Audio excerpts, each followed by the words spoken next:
What might be some of the qualities that a woman might find desirable in a mate in the first half of the cycle, and how does that shift in the second half of the cycle? Yeah, no, it's really interesting because so during the first half of the cycle, again, this is this period of time when sex can lead to conception. And there's been a lot of research that indicates that during times in the cycle when fertility is high, meaning that women can become pregnant from sex, that women tend to place a heightened emphasis on qualities related to what we would call like good genes. Right. So essentially, they're shopping for genetic quality for their children. And one of the qualities, for example, that has been found to be paramount in terms of women's attraction in the early phases of the menstrual cycle are cues related to testosterone. Right. And testosterone is a hypothesized good genes marker just simply because testosterone is immunosuppressive. And so if a man is able to, during development, release high amounts of testosterone throughout his development, allowing him to develop that chiseled jaw, right? Those deep set eyes and a brain that's sort of geared toward what we'll call behavioral masculinity and social dominance. That suggests that the man's immune system is so well put together that he is able to release all of that testosterone reliably throughout development, despite the fact that it's immunosuppressive. Because the fact is, if your body isn't able to protect itself from pathogens, such as, it has to happen with our immune system, our body won't allow a lot of testosterone to be released. It'll suppress testosterone.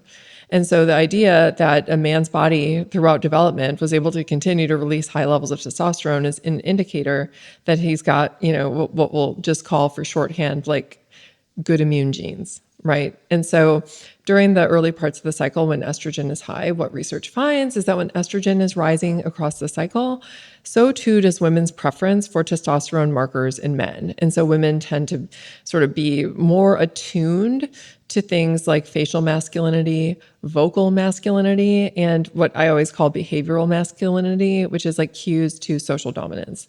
And so women tend to have a heightened preference for these types of qualities in the early part of the cycle. And they're also better able to distinguish really small differences in these qualities between men during the estrogenic phase of the cycle relative to the progestogenic phase of the cycle. During the progestogenic phase of the cycle, so the second half of the cycle, you can show a woman pictures that are there's very fine-tuned differences. So the exact same man's face, but you can like masculinize it slightly using computer software.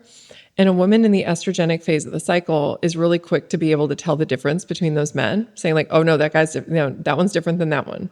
Right? But you show that same facial gradation to women in the luteal phase, and they're not able to tell the difference until the differences are much greater than what women can see in the early phase of the cycle. Just going to show that women's brains are really attuned to qualities related to potential things like genetic compatibility, which is believed to be communicated via scent cues. So women are just like more attuned to like whether or not they like the smell of a person at high fertility. So during the first part of the cycle compared to the second part of the cycle.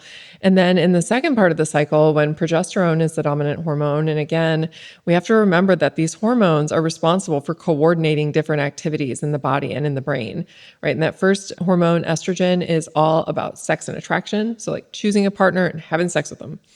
Second half of the cycle is all about preparing for pregnancy. During this time, women are more sensitive to differences in cues related to investment. And so women tend to be really interested in connection, forming connection with their partners. And they're also more attracted to those kinds of qualities in partners.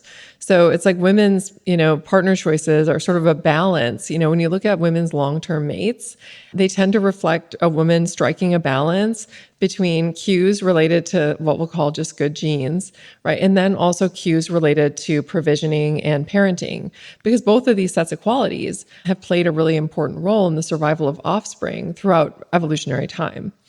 And, when you look at sexual behavior in women, it also sort of it differs across the cycle in ways that reflect these different we'll just call them different adaptive challenges, right? The first adaptive challenge being those related to mate, sort of choosing a partner with good genes, and then, partnering, having sex with them. And then the second sort of set of adaptive challenges are those related to provisioning and parental care. And most women's long-term preferences reflect a balance, right? Striking a balance between these two types of qualities, right? Choosing somebody with like good genes who's also going to be a good provider, and somebody who's investing in offspring. And what we tend to see is that in the second half of the cycle, instead of having sex be something where it's about, just sex for the sake of sex, which is what women are kind of looking for in the early parts of the cycle, with women's sexual desire being relatively high, during the second half of the cycle, it's more about connection. And what we tend to see is that women tend to exhibit a heightened preference for, sex as a tool of connection during the second half of the cycle. And we find that women who are feeling insecure in their relationships, so women who have a lot of attachment anxiety, they tend to have really high sexual desire in the second half of the cycle during this which is a time that's totally non-conceptive. And it goes to tell us a little bit of something about what the function of sexual behavior is in women during the second half of the cycle.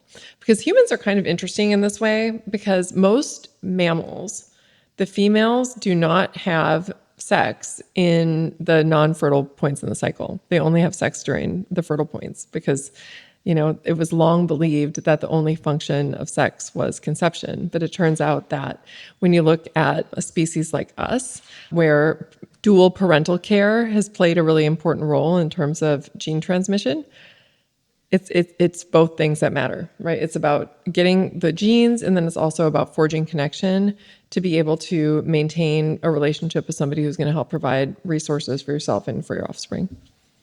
I love what you're saying here. It's I've heard Esther Perel talk about this idea of maintenance sex, like the sex that we typically see on, in movies. And it's like this passionate, like everyone's ripping off their clothes and they can't get to each other fast enough, which is maybe more archetypal of the estrogenic phase of the cycle. Or maybe it's more of a, male representation of what they think sex should be, which is an entirely different discussion.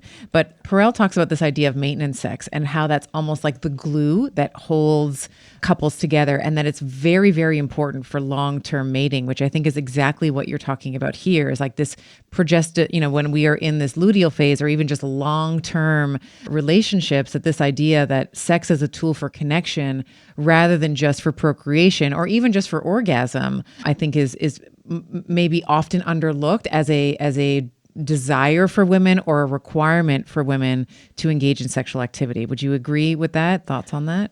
Yeah, no, 100%. I mean, yes. And there's not a lot of species who do this. It's like us, the prairie voles, and then there's a couple of other ones. And it's all about maintaining the relationship, right? And so like evolution would not have forged this as something that we do, because sex during the luteal phase is actually costly, just because anytime that you are introducing anything foreign into the vaginal canal, it's going to cause an immune response. And this is something that obviously in the context of conception isn't ideal. And the fact that we continue to have sex during this phase in the cycle nonetheless suggests that it serves a really important evolutionary function. And that evolutionary function is, as Esther Perel so beautifully put it, is relationship maintenance. Okay, so if we have, the other thing I wanted to ask about is the necessity of orgasm. And maybe this is something we've learned from our wonderful friends, the prairie voles, but is orgasm also I know that for a lot of men, that is one of the big drives, of course, is like, to ejaculate, spread the seed, etc. Is that the same requirement for women as well? Is orgasm the end game for us? And does that change over the cycle too? Yeah, no, that's such an interesting question. And, for men, when you look at the, in the psychology world, whenever you're talking about a motivated behavior, you talk about the reward value of the behavior, right? So how rewarding does our brain find this to be? And when you look at the research, it's really fascinating, because for men, the reward value of sex is very much tied to orgasm. And so it's like if they have an orgasm, then their brain feels rewarded from sex, and then it wants to repeat it, right? It wants to do it again. For women, it's not this way.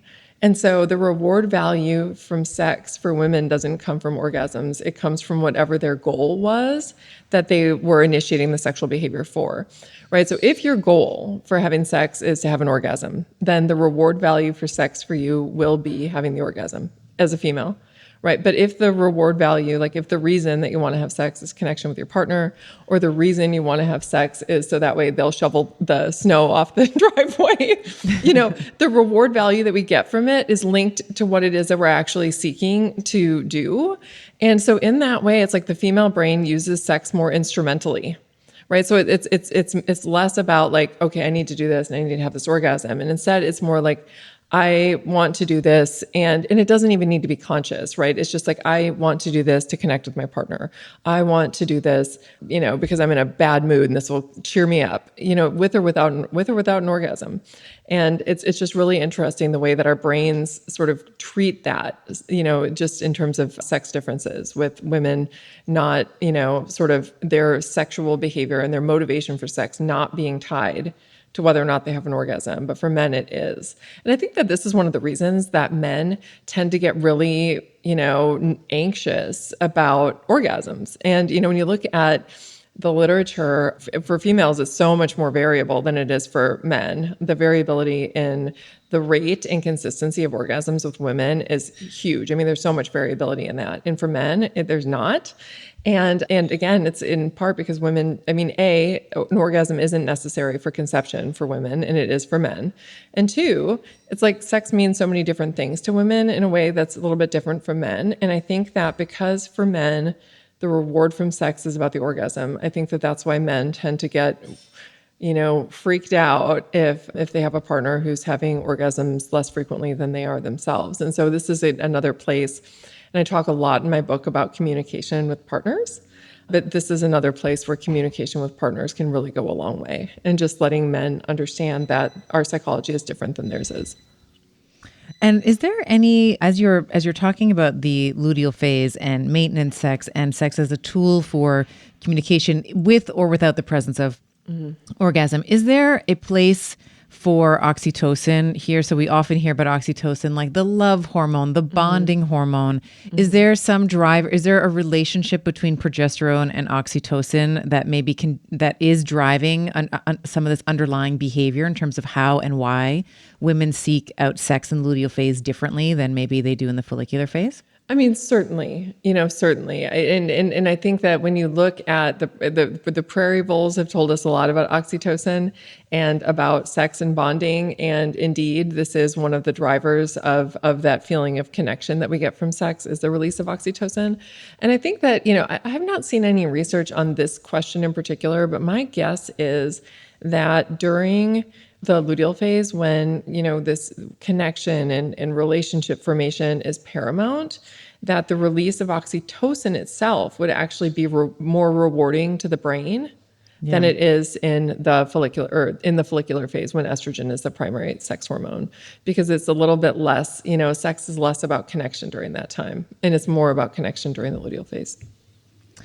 I want to talk a little bit about some of the difficulty that I would venture to say most women have in the second half of the cycle. So many women will say that they feel, myself included, and it was one of the central tenets of my first book is like, I felt great the week that my period finished, man, like I felt sexy, I felt good, I felt energetic, I felt outgoing. And then of course, I ovulated and then I didn't want to talk to anyone.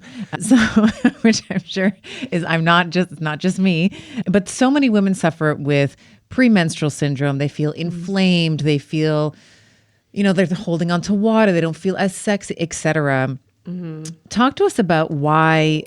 And I was talking to you about this before we got going. I feel like that's an evolutionary mismatch for 2 weeks, somewhere between 12 to 16 days out of our menstrual cycle where we're not necessarily feeling our best. And in many cases, to the extreme, of course, we can bring in PMDD into this conversation too. It's a debilitating thing that many women have to deal with.